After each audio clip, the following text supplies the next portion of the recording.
Nous voici à Castillon, lieu de la bataille qui mettra fin à la guerre de Cent Ans. Dans cette vidéo, on va aborder le contexte, le déroulement possible de la bataille, mais aussi les hypothèses sur son emplacement exact que nous verrons un peu plus tard dans la vidéo.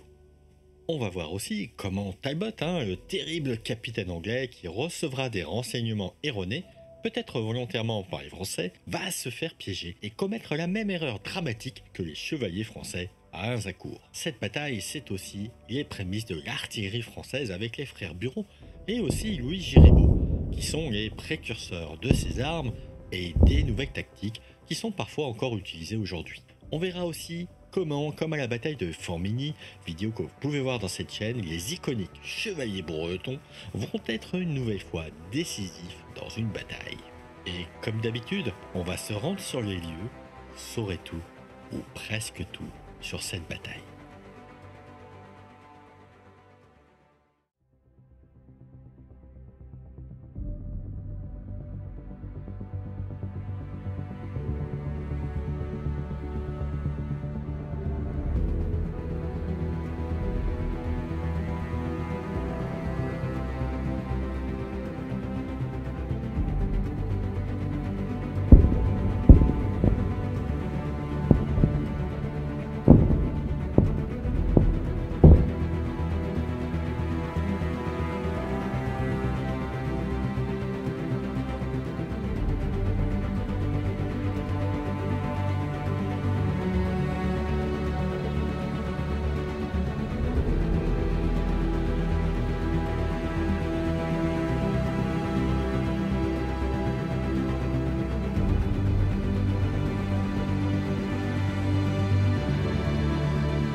Les troupes françaises ont repris progressivement la Normandie, reconquête qui se termine à la bataille de Formigny le 15 avril 1450 et aussi par la prise de Cherbourg. C'est d'ailleurs à la bataille de Formigny avec le canonnier Giribaud, appelé parfois Giraud, que nous verrons les premiers canons de campagne s'exercer sur un champ de bataille. Et nous verrons que saura son importance à la bataille de Castillon. Lors de la campagne de Normandie, c'était le comte de Dunois qui était alors lieutenant général en ces guerres de Charles VII. Il propose, après la reconquête de la Normandie, de reprendre la Guyenne, qui est en partie la Nouvelle-Aquitaine d'aujourd'hui. Charles VII hésite initialement, mais finit par être convaincu et renomme Dunois lieutenant général en ces guerres pour la campagne de Guyenne. Rappelons que la Guyenne est sous domination anglaise depuis le XIIe siècle après le mariage d'Aliénor d'Aquitaine avec Henri II d'Angleterre. Le contexte est aussi très différent en comparaison avec la Normandie, car si en Normandie une grande partie de la population est plutôt satisfaite de se débarrasser des Anglais, on peut le voir à Formigny et dans d'autres villes où les villageois vont massacrer des unités anglaises pour s'en débarrasser, ce n'est pas le cas en Guyenne, avec comme ville principale Bordeaux, qui entretient de très bonnes relations avec l'Angleterre, avec notamment des impôts très réduits et de nombreux avantages consentis. Les échanges commerciaux sont d'ailleurs très avantageux pour l'Angleterre et la Guyenne. Si Charles VII avait été très adroit en Normandie en réduisant les taxes afin que la population soit plus enclin à un retour dans le giron royal, ce n'est pas le cas en Guyenne, où il va commettre quelques impairs fiscaux, car le contexte était différent et la population girondine était fortement acquise à la cause anglaise, adroitement mis en place par le royaume d'Angleterre. En tout état de cause, Charles VII rassemble à Tours les princes du sang, le clergé et les hauts dignitaires du peuple. Ensemble, ils approuvent en définitive les propositions de Dunois. Dunois forme alors une armée d'environ 14 000 hommes. Il part notamment de Chinon, avec 4 compagnies de 100 lances, chacune formant 2400 hommes. 4000 francs archers. Rappelons aussi les compagnies d'ordonnance, qui est l'ancêtre des armées de métier d'aujourd'hui, qui permet depuis quelques années de combler le retard d'organisation et de tactique militaire qui avait été si efficace dans les troupes anglaises. Dunois est alors accompagné du comte de Penthièvre, du sire d'Orval, des frères Bureau et aussi de Giribaud, qui sont les ingénieurs et tacticiens de l'artillerie de campagne, que nous verrons d'ailleurs à Castillon, et puis du maréchal de Culan et de Xaintrailles. En avril 1450, ces lieutenants se mettent en marche vers le sud et les hostilités débutent en Dordogne. Les villes de Bergerac tombent dans les premiers jours de l'année 1450. Chalais, Saint-Foy et Saint-Émilion suivent. Ces lieutenants prennent la Réole, Marmande et Bazas. La campagne de Guyenne est assez intense. En 1451, après plusieurs affrontements Près de Bordeaux, les Français infligent une lourde défaite aux forces locales. Après plusieurs conquêtes, dont Blaye en juin, ils arrivent aux portes de Bordeaux et demandent sa reddition. Les Bordelais négocient des conditions pour se soumettre au roi de France. Dunois accepte toutes leurs demandes, incluant le respect des lois locales et l'établissement d'un parlement. Bordeaux se rend finalement en lui livrant les clés et forteresse. À cet instant, la Guyenne est quasiment intégralement reprise. On peut se dire à ce moment-là que la guerre de Cent Ans est terminée. Dunois obtiendra même de Charles VII le titre de restaurateur de la patrie. Il part alors dans le Dauphiné. Mais voilà, la population locale va se rebeller, car Charles VII va, à la différence de la Normandie, comme dit précédemment, lourdement taxer les habitants de la Guyenne, en tout cas en comparaison des avantages nombreux qu'ils avaient sous la domination anglaise. Dans ce cadre-là, les habitants de Bordeaux et les alentours demandent l'aide de l'Angleterre en envoyant des seigneurs gascons à Londres en été 1452. C'est un peu l'appel de Londres des Gascons. Henri VI, roi d'Angleterre, choisit alors d'envoyer son meilleur capitaine en octobre 1452, John Talbot, surnommé dans la région le bon roi Talbot. Mais il y a un élément important à savoir pour la suite de la vidéo. Talbot avait été pris en otage lors de la reddition de Rouen et avait promis de ne plus combattre contre Charles VII en juillet 1450. Mais comme on dit, les promesses n'engagent que ceux qui y croient. Après avoir finalement débarqué fin d'année 1452 du côté de Bordeaux, Talbot reconquiert rapidement le Médoc, le Bordelais dont Bordeaux et l'entre-deux-mers, notamment grâce à la population qui ouvre les portes des villes. En juin 1453, Talbot envoie une lettre au chef de l'armée française, une lettre chevaleresque mais déterminée. Je vous aurais bien lu la lettre, mais ça risquerait d'être un peu long, mais vous la trouverez en lien dans la description. Cette lettre est assez intéressante parce qu'elle montre combien Talbot était empreint d'un esprit chevaleresque et d'une grande qualité tout en se préoccupant de la population et des conséquences de la guerre, bien loin de sa réputation d'homme brutal au combat. Charles VII va réagir dans l'année 1453 par l'envoi de nombreuses troupes qui seront disposées en 3 corps d'armée, dont l'une va affronter Talbot à la bataille de Castillon. Il faut dire que Talbot rencontrait déjà alors de plus en plus de difficultés. Les troupes françaises étaient de plus en plus nombreuses et aussi de plus en plus efficaces. Talbot va donc affronter le corps d'armée du maréchal de Loéac, Jean V de Beuil, des frères Bureau, grand maître de l'artillerie, qui assiègent Castillon à partir du 13 juillet. Les frères Bureau avaient d'ailleurs déjà pris facilement la place en 1451, quasiment d'ailleurs sans coup férir. Ils connaissent donc parfaitement les lieux. Les bureaux de l'artillerie avec plusieurs centaines de coulevrines et de bombardes, avec un autre artilleur, Giribaud, qui s'illustra à la bataille de Formigny. Il faut noter aussi la présence des chevaliers bretons. C'est dans ce contexte que se déroule la bataille de Castillon.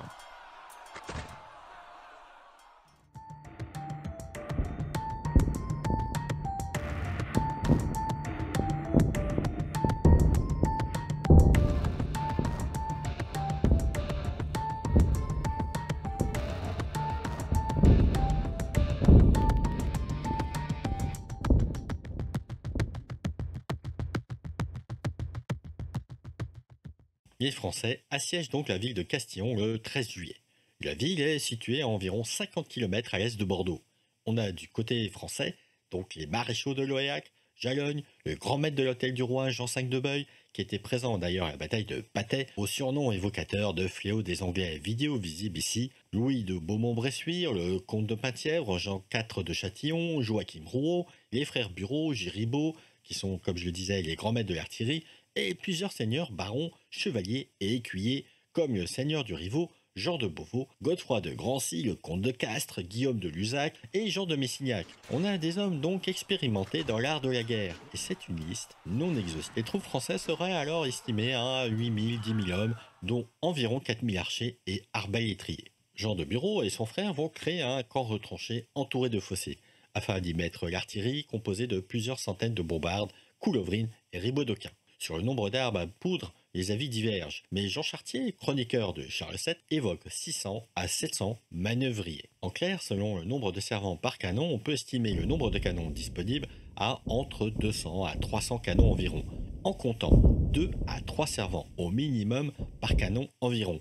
On peut monter d'ailleurs jusqu'à 4 servants dans certains cas. Si on dépasse donc les 200 armes à poudre, ce qui est pour l'époque considérable, surtout pour prendre un château de taille modeste comme Castillon, qui avait été pris facilement en 1451, ça suggère peut-être que l'objectif était tout autre. À ce moment-là, Talbot est à Bordeaux, et les Gascons demandent son aide. Il prend néanmoins son temps, d'autant qu'il reçoit comme information des Gascons, toujours, que les Français ont une grande peine à se fortifier. Information erronée qui sera capitale dans la suite des événements. Il finit donc par partir avec son armée de Bordeaux et fait un trajet de 50 km en une seule journée, en passant par Libourne puis Saint-Émilion afin de se ravitailler. Mais Talbot n'est accompagné que de 1000 Anglais à cheval, dont l'un de ses fils, le seigneur de l'île, et d'autres chevaliers, et de 4000 à 5000 anglo-gascons à pied, mais qui suivent très loin derrière. Il arrive donc le 17 juillet à Castillon, et Talbot affronte sans grande résistance des francs archers français qui ont peut-être été surpris. Ils étaient peut-être au prieuré de Saint-Florent ou au couvent des Carmes, mais ça reste incertain. En tout cas, ils vont y trouver de quoi se ravitailler. Talbot les avait attaqués avec une certaine agressivité dont il savait faire preuve, et réussit à en tuer entre 100 à 120 d'entre eux. Les autres regagnent le camp retranché établi par les frères Bureau, peut-être d'ailleurs protégés par une contre-attaque défensive de Jacques de Chavannes. Ces francs archers étaient commandés par Joachim Rouault. Ce dernier d'ailleurs avait opposé une forte résistance à Fronsac contre Talbot, mais avait dû finalement quitter la ville et rejoindre ce corps d'armée. Talbot décide alors de faire une pause pour attendre une partie de ses soldats à pied et les premiers arrivés vont s'abreuver de vin et d'eau afin de se rafraîchir. Cet intermède permet aux Français de s'organiser. Les canonniers ont notamment le temps de se préparer à faire feu quand il sera nécessaire. Car préparer un canon demande du temps, et pour recharger une bombarde ou une coulevrine, il faut parfois presque 10 minutes pour tirer à nouveau. Il semble alors que Talbot reçoit des informations, notamment des Gascons dans Castillon, que les Français s'enfuient. Mais là encore, les informations reçues sont une nouvelle fois fausses.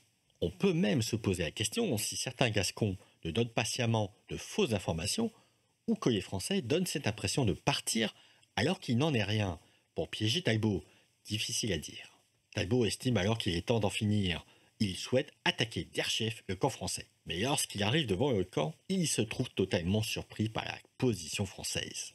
On peut donc penser que le camp français n'était peut-être pas à proximité du château, car sinon les Castillonnais auraient pu voir que le camp était en ordre de bataille et que les troupes qui quittaient le camp n'étaient que du vent. Jean Chartier, chroniqueur de Charles VII, écrit quelques années après la bataille. Talbot fut fort ébahi de ses yeux. Il vit les belles fortifications qu'avaient faites les Français. Il faut dire qu'ils sont là depuis au moins 4 jours.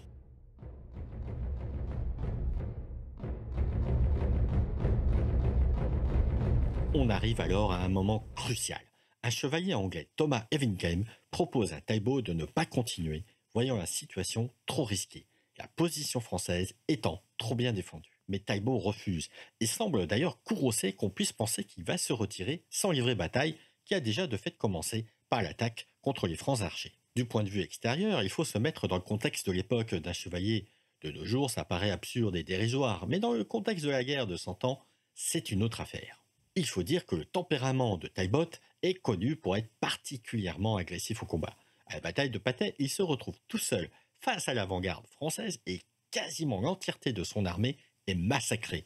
Mais il ne fuit pas, alors qu'il était à cheval et se bat donc jusqu'au bout. Fuir, pour un chevalier, un seigneur ou un capitaine à l'époque, c'est avoir la honte sur lui toute sa vie. Fastolf, qui avait fui à la bataille de Patay, fut jugé pour ça notamment.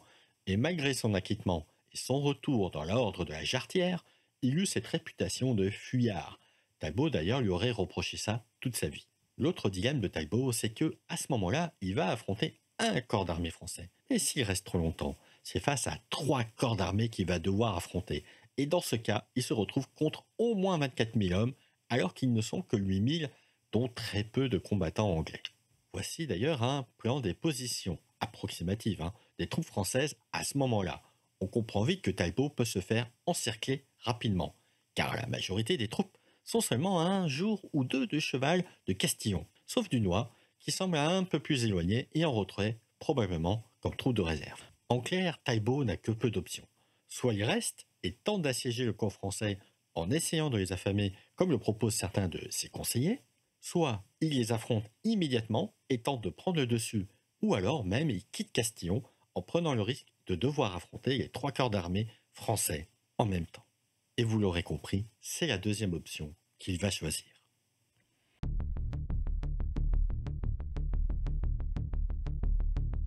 En définitive donc, il choisit d'attaquer le camp français. Il se met sur sa jument, tandis qu'il fait mettre tous ses chevaliers et cavaliers pied à terre pour combattre. Talbot ordonne d'attaquer le camp français et rapidement ils entrent au contact. Mais comme le dit si bien Jean Chartier, les Français ne s'épargnaient pas à bien les recevoir. En clair, ils sont bien reçus à coups de hache, de guisarmes, de lances, de traits, de canons, tout ce que vous voulez, tout ce qui leur passe par les mains. Les Français savent bien recevoir, c'est connu. Le premier choc dure environ 1 heure, avec de grands et terribles assauts, selon Jean Chartier, où chacun va se battre vaillamment. Les Anglais chargeant à plusieurs reprises, avec toujours plus d'ardeur. Mais les troupes françaises plient, mais ne rompent pas. De plus en plus d'hommes de Talbot arrivent droit à la barrière, en clair directement sur le camp retranché. Les Anglais déployèrent 8 bannières, celle du roi d'Angleterre, de Saint-Georges, de la Trinité et celle de Talbot, entre autres, mais aussi des inscriptions et devises injurieuses envers les Français. Étonnamment, les Français semblent cependant assez calmes et tirent en tuant à chaque coup 5 ou 6 chevaliers fantassins.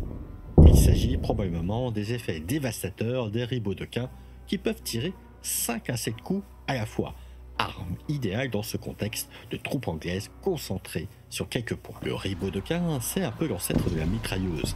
Leur présence laisse à supposer que les Français des frères Bureau s'attendaient à une bataille rangée et à protéger le camp retranché, car leur efficacité pour un siège est très relative. Les Anglais, néanmoins, arrivent à mettre leur bannière devant les fossés et un combat au corps à corps s'engage. En effet, les Français furieux de cette provocation, ou se sentant en danger, lèvent les barrières et sortent de leur camp, probablement à la surprise générale des Anglais. C'est d'ailleurs peut-être à ce moment-là qu'interviennent les chevaliers bretons, mais on verra ça dans quelques minutes.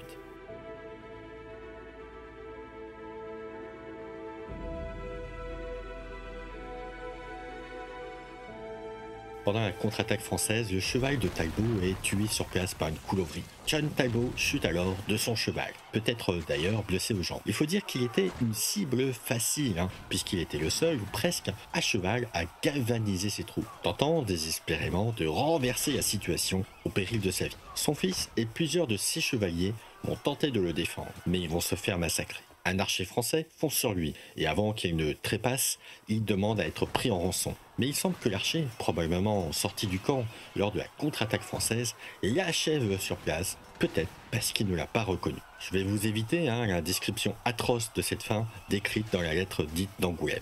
C'est seulement un jour ou deux après qu'il sera reconnu par son héros grâce à l'absence d'une molaire du côté gauche de sa mâchoire, car il était défiguré par l'archer qu'il avait achevé. Car comme je le disais précédemment, Talbot avait juré de ne plus combattre les troupes de Charles VII pour éviter d'être reconnu et de porter donc pas ses armoiries sur son armure ou son bouclier, même s'il semble, comme le dit le chroniqueur Jean Chartier, sa bannière était sur place.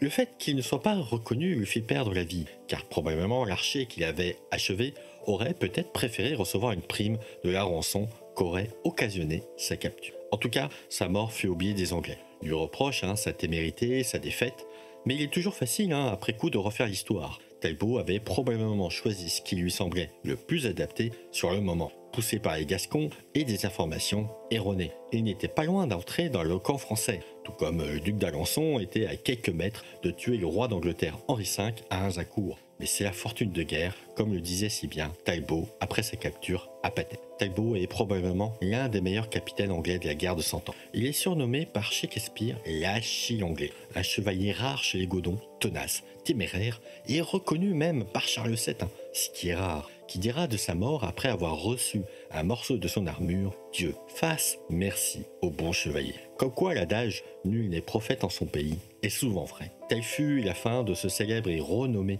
chef anglais qui avait été pendant si longtemps l'une des épines les plus redoutables dans le pied des Français qui le regardaient avec terreur et consternation, selon Matthieu Descourcy.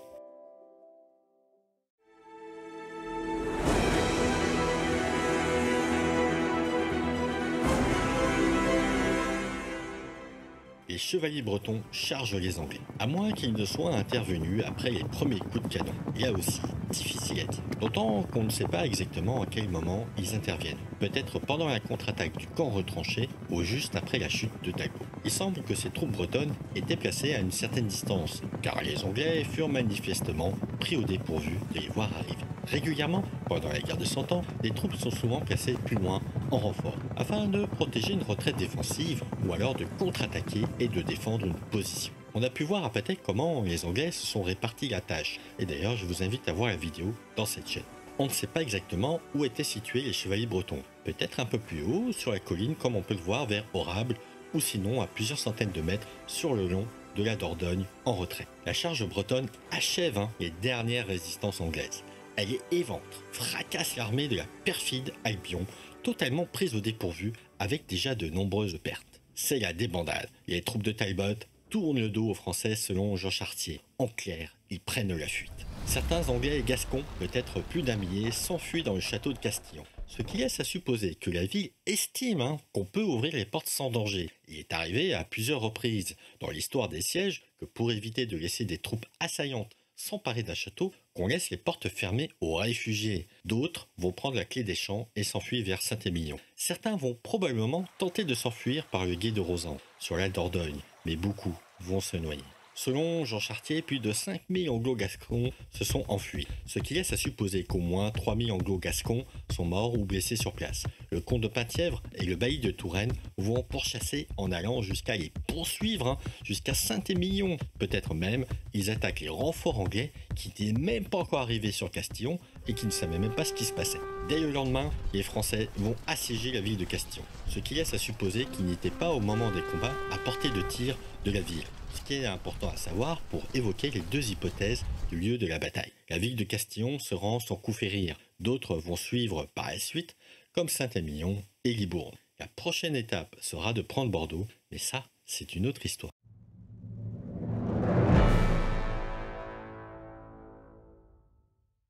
Les pertes sont assez variables, mais les Anglais vont perdre probablement entre 2000 à 4000 combattants, soit blessés ou tués. Selon Jean Chartier, nous avons 400 à 500 Anglais qui auraient été enterrés sur les lieux de la bataille. Mais on ne compte pas les noyés, ceux qui ont été pourchassés sur des kilomètres dans les environs, qui seraient d'ailleurs beaucoup plus nombreux selon la chronique de l'époque. On sait aussi que 30 chevaliers anglais, dont Thomas Everingham, qui avait tenté de convaincre Talbot d'attendre les renforts, sont tombés devant les murs du camp retranché. Ce qui pour les Anglais est assez important, car le nombre de chevaliers anglais était souvent très largement inférieur aux Français. Les forces anglaises reposaient surtout sur leurs archers et puis leurs fantassins. Sur les pertes françaises, on n'a aucun chiffre, mais on peut supposer au moins une centaine de blessés ou tués, sans compter les francs archers. Mais on connaît quand même quelques blessés. Jean de Beuil est l'un des commandants, Pierre de Beauvau du château de Rivaux qu'on a vu précédemment, Jacques Ier de Chabannes de la Palisse. D'ailleurs, ces deux derniers auront des blessures assez importantes puisqu'ils décèdent quelques temps après. La blessure de seigneur, capitaine et chevalier laisse à penser que la bataille fut rude. Même si à l'époque, la plupart de ces capitaines, équivalents à colonel ou général aujourd'hui, étaient rarement à l'arrière, mais bien au contact. La bataille de Castillon est considérée aujourd'hui comme une large victoire de l'artillerie. Et si à la bataille de Formigny, elle aura eu le rôle de casser la défense anglaise avec une artillerie de campagne, la victoire finale est liée surtout à l'arrivée du connétable de Richemont et de ses chevaliers bretons. À la bataille de Castillon, l'artillerie de campagne va être déterminante par son nombre, par l'utilisation de diverses armes comme la coulevrine, mais aussi et surtout des ribaudequins. Les chevaliers bretons auront aussi, encore une fois, un rôle important.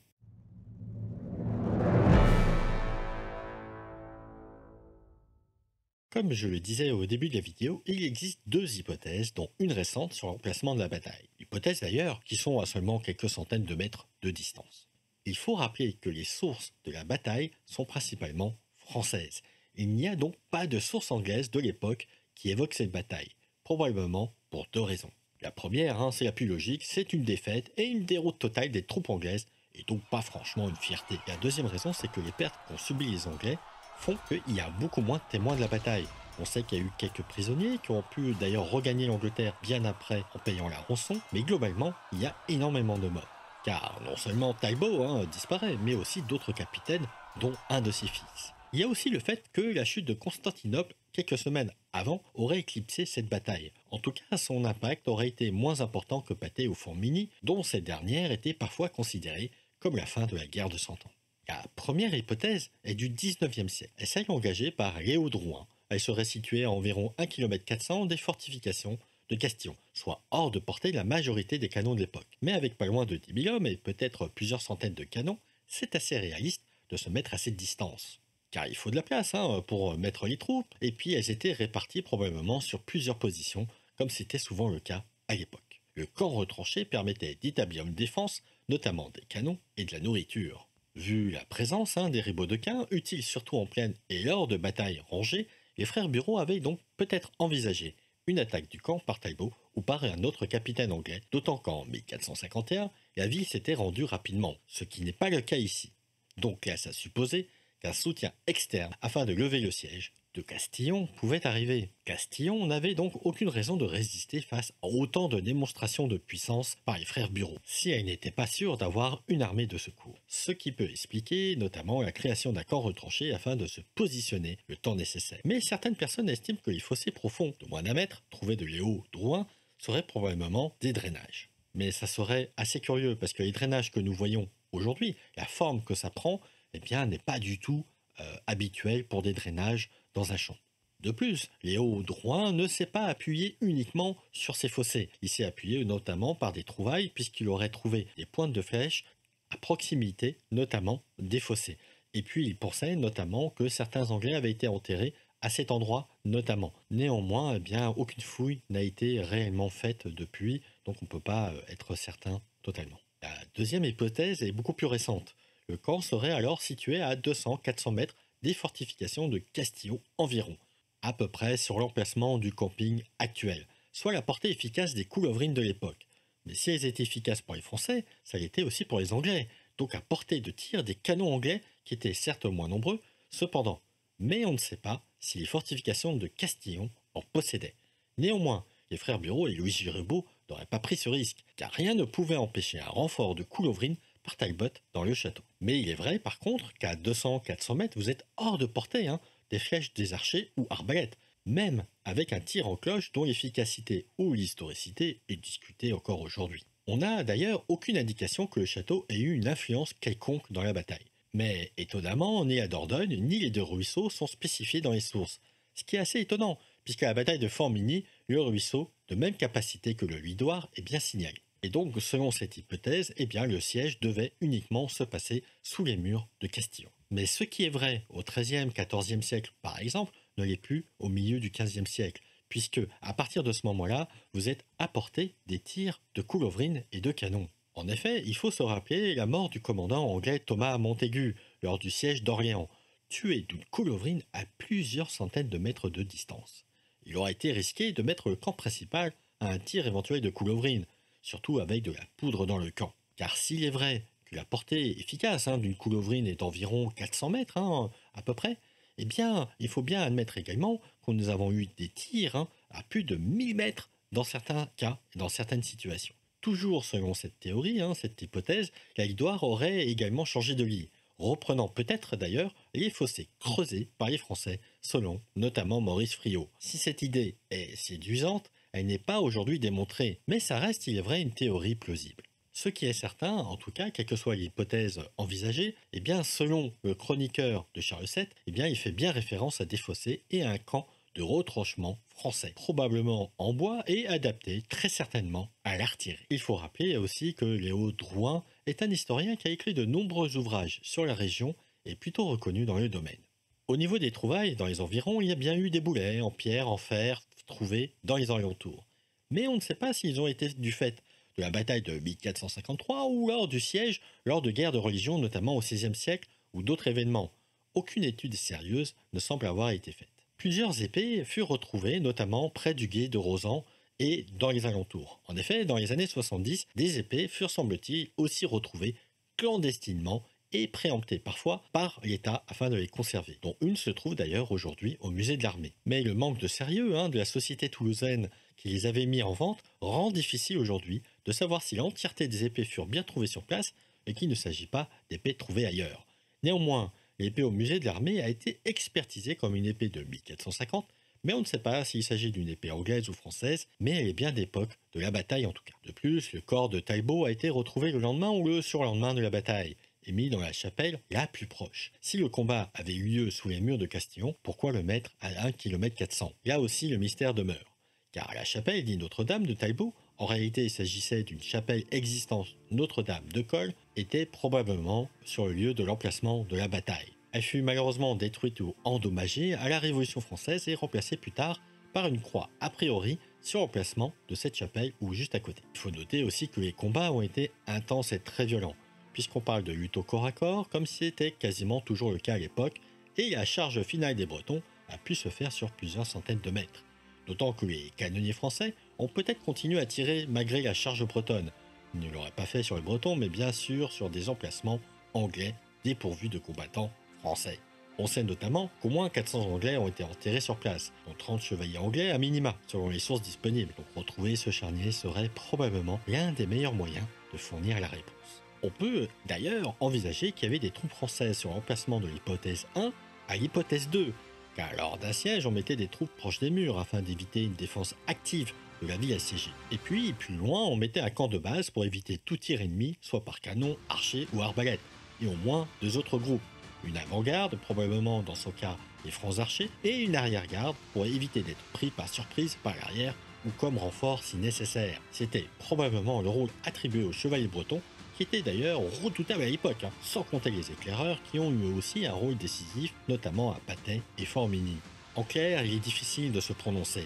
Il faudrait presque une vidéo entière à ce sujet. Les deux hypothèses sont justifiables, mais la première hypothèse me semble toujours d'actualité et valable. Les deux hypothèses manquent cependant d'éléments suffisamment probants, qui ne peuvent se confirmer que par des fouilles archéologiques ou trouver une nouvelle source d'information, textes, trouvailles, etc.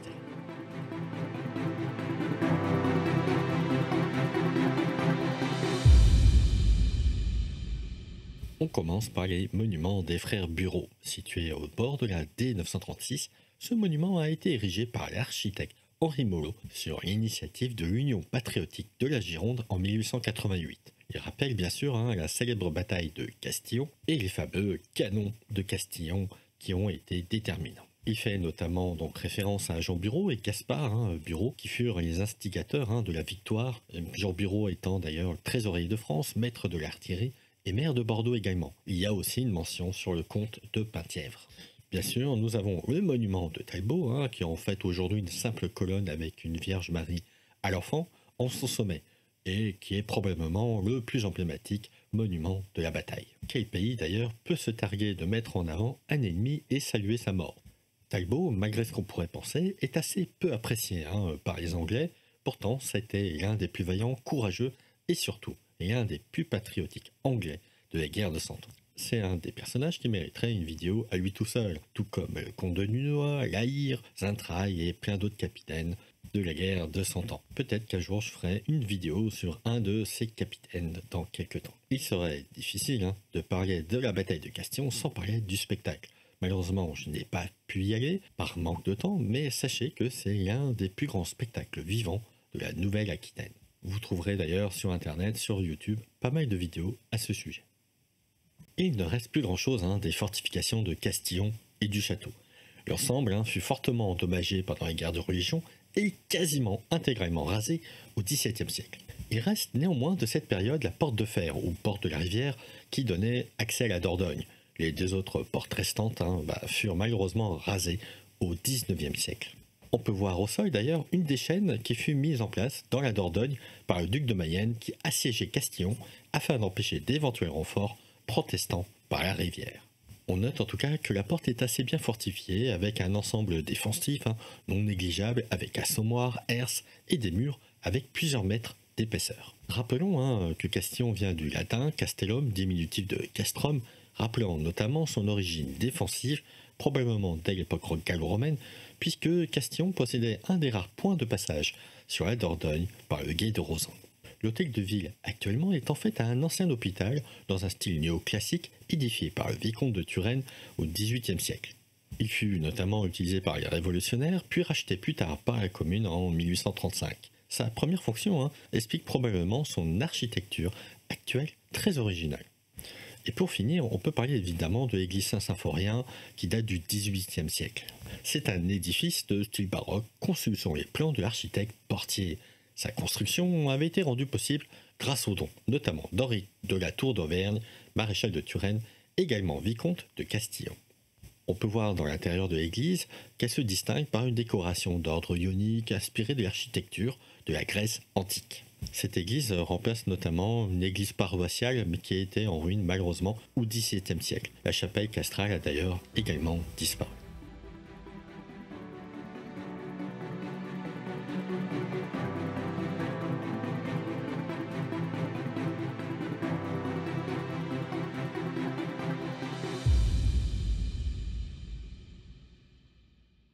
Je vous ai mis en lien dans la description la partie de l'ouvrage de Léo Drouin qui est le premier à faire des recherches sur la bataille et son lieu. Celui-là est d'ailleurs gratuit et fourni par la BNF. Mais j'ai expurgé les pages inutiles qui ne parlent pas de Castillon. On a aussi la bataille de Castillon qui est en bande dessinée et qui reprend d'ailleurs la première hypothèse dans Champ d'honneur Castillon, juillet 1453. La trame de la bataille est plutôt bien respectée. Charles VII est plus réaliste, en roi plus diplomate, avec un bon sens politique et militaire. Donc une bande dessinée plutôt rare de nos jours, car il faut bien l'admettre, Charles VII n'a pas gagné la guerre de Cent Ans par hasard. D'ailleurs, certaines images m'ont bien inspiré pour la réalisation de certains plans animés par IA. Et puis, pour finir, vous pouvez aussi lire le livre de Julien Adam sur le sujet, qui évoque d'ailleurs la seconde hypothèse du lieu de la bataille. Vous trouverez le lien en description, qui est très bien fait d'ailleurs, et bien expliqué sur le déroulement de la bataille avec une vraie recherche. Alors sachez que c'est pas une collaboration commerciale, j'ai acheté tous mes livres, mais les liens sont affiliés sur Amazon. Mais vous pouvez les prendre bien sûr en librairie et en occasion. Vous trouverez toujours en description d'ailleurs les sources principales que j'ai utilisées pour cette vidéo. Je remercie aussi Maurice Friot, qui est président du groupe des recherches et de sauvetage archéologique en Castillonnais, d'avoir bien voulu partager avec moi ses connaissances et son point de vue d'habitant de la région et l'office de tourisme pour son accueil. Voilà, la vidéo est terminée. Si vous regardez cette vidéo quelques semaines ou mois après la date de diffusion de celle-ci, sachez que d'autres victoires françaises arrivent, dont la fameuse bataille de Bougé, dont j'ai quelques plans vidéo, et très probablement celle de Cocherel avec du Guesclin. Un grand merci à ceux qui me suivent, qui mettent des commentaires, des j'aime ou qui s'abonnent, car une vidéo comme celle-ci, c'est en moyenne plus d'une semaine avec 8 à 10 heures par jour de travail intense, recherche, montage, travail en IA pour seulement 10 minutes de visionnage. Et comme vous avez pu le voir, la vidéo dure plus de 30 minutes, donc on fait vite le calcul. A bientôt pour une nouvelle vidéo.